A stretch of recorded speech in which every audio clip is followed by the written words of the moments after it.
of the Great Migration is not like talked about in schools, it's like leaving out a vital part of what I think is American history. Like I took AP US history, which is supposed to be one of the highest levels, and they never mentioned the Great Migration. It was amazing to see how many people actually emerged from the Great Migration and actually created change for, many of our lives, and paved the way for us.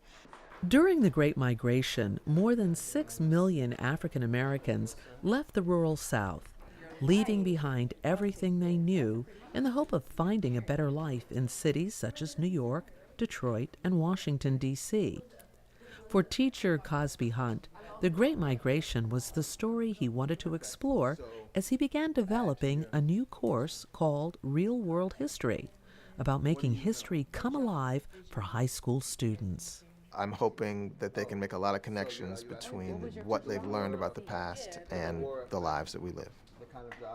History helps me and everybody else understand our place in the world and have an appreciation for where we came from, and gives us an idea of some of the options that we might have in the present and the future. The students are reading first-person accounts and conducting their own interviews. And as Mr. Hunt hoped, the stories are resonating. What surprised me about the Great Migration and learning about this period in time is the extent of Jim Crow. I knew there was separation between whites and blacks in the South and some in the North, but I didn't know it went as far as like not walking on the same staircase or not being able to get served on a train at all. And also the idea of spectacle lynching in the South was really shocking to me as well. Richard Wright's story was interesting to me because hearing about the discrimination he faced in terms of housings and the pricing differences and just how much they had to go through with like the redlining and being segregated, like not just in schools and in work, but also in just where they had the chance to live, and their housing options was just, it was sad to hear about. So.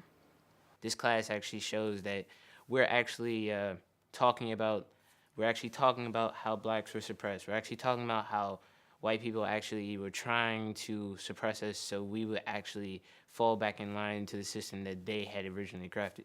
And I feel as if me learning about that now makes me appreciate more about what people did before me and actually paved the way for me to become what I am today.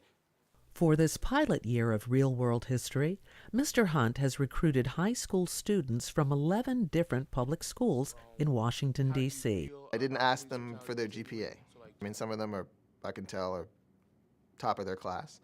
But I just wanted kids who wanted to be there, and that's what we have. So they're a cool bunch of kids. They have different interests. They're pretty well traveled. They're confident most of the time, and they were willing to take a chance on this class.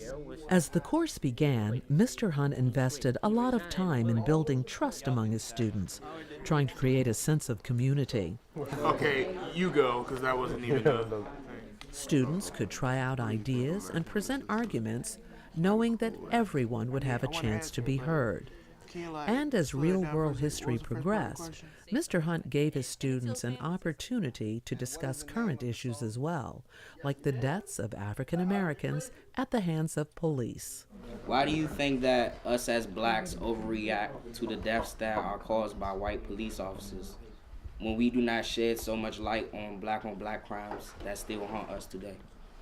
Black on black crime is just crime. It's not just, it's like, we don't say white on white crime or like Latino on Latino crime. It's just, we just say black on black crime, even though it's just crime. Like, I can see a little bit when he says overreacts, because if you see a black person killing a black person, it's just like, oh, why did you do that? Like, come on now, like, it's like that. But when you hear about a white person killing a black person, it's, oh no, protest, no, no, no, no. It's like, okay, this is a big thing now. The reason why it's such a big deal is that you have someone who has so much power. You have a police officer whose duty is to protect people. But when you have them not protecting people and their first instinct is to shoot someone, they're not doing their job, and they're not doing it in a fair way that's protecting all citizens equally. Mr. Hunt hopes that the skills they develop as historians, like critical thinking, sourcing, and framing an argument, will carry over as his students take stock of their own lives and their own communities. That, for me, was an important part of The Warmth of Other Suns, where Ida Mae became a poll worker for the first time. In Mississippi, she never even thought about voting, and here she was in Chicago being a part of the election process. As the students learn more about the Great Migration, they're discovering the deep connections between the past and the present, and maybe seeing, as Faulkner did, that the past is never dead. It's not even past. What we're learning in this class definitely gives me a lot more historical context, and this really helps in just my ability to speak on certain subjects and actually to put my voice forward and what I want to say. I feel like if more classes were taught like this class in particular, we would be great. I think we all would be straight A students.